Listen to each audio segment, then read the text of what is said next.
সুনামগঞ্জের একটি ছোট্ট গ্রাম সুবর্ণগ্রাম। এখানেই জন্ম রাসেলের। সে খুব সাধারণ একটি কৃষক পরিবারের ছেলে।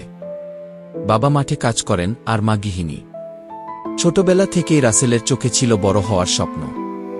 কিন্তু গ্রামের স্কুলে পড়াশোনা তেমন ভালো ছিল না। সে ক্লাসে বসে জানালার বাইরে তাকিয়ে থাকত। কিন্তু একদিন একজন শিক্ষক, নাম মজিদ স্যার, তাকে জিজ্ঞেস করলেন, তুই বড় হয়ে কি হতে চাস, রাসেল? রাসেল তখন বলেছিল, আমি মানুষের মতো মানুষ হতে চাই, স্যার। মজিদ স্যার তার চোখে স্বপ্ন দেখলেন। তারপর থেকে স্যার প্রতিদিন রাসেলকে আলাদা করে পড়াতেন এবং তাকে শিখাতেন, সফলতা মানে শুধু চাকরি না, বরং মানুষ হওয়াটাই সবচেয়ে বড় ব্যাপার। হঠাৎ একদিন রাসেলের বাবা গুরুতর অসুস্থ হয়ে পড়লেন। ঘরের আর্থিক অবস্থা আরও খারাপ হয়ে গেল। রাসেল দিনমজুরের কাজ করত আর রাতে মোমবাতি জ্বালিয়ে পড়ত। গ্রামের লোকজন হাসাহাসি করত, এই ছেলেটা কত বড় হয়েছে, এখনো বই ধরে বসে আছে। কিন্তু রাসেল দমে যায়নি। এসএসসি, তারপর এইচএসসি ভালোভাবে পাশ করে ঢাকায় ভর্তি হয়। শহরে এসে অনেক কষ্ট করেছে।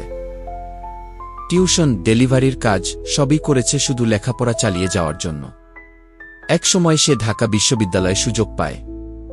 4 বছর পরে সে একজন শিক্ষক হয়। যখন সে আবার গ্রামে ফিরে আসে, তখন তার গায়ে থাকে পাঞ্জাবি আর চোখে আত্মবিশ্বাস। গ্রামের শিশুরা তাকে ঘিরে ধরে। সে একটা স্কুল গড়ে তোলে। আর মজিদ স্যার তখন অবসরপ্রাপ্ত ছিলেন।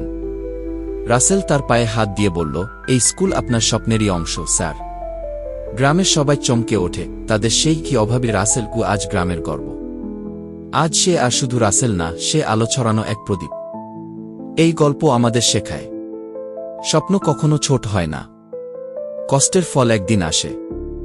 একজন সৎ শিক্ষক কত বড় পরিবর্তন আনতে পারে। জীবনে মানুষ হওয়াটাই সবচেয়ে বড় সফলতা।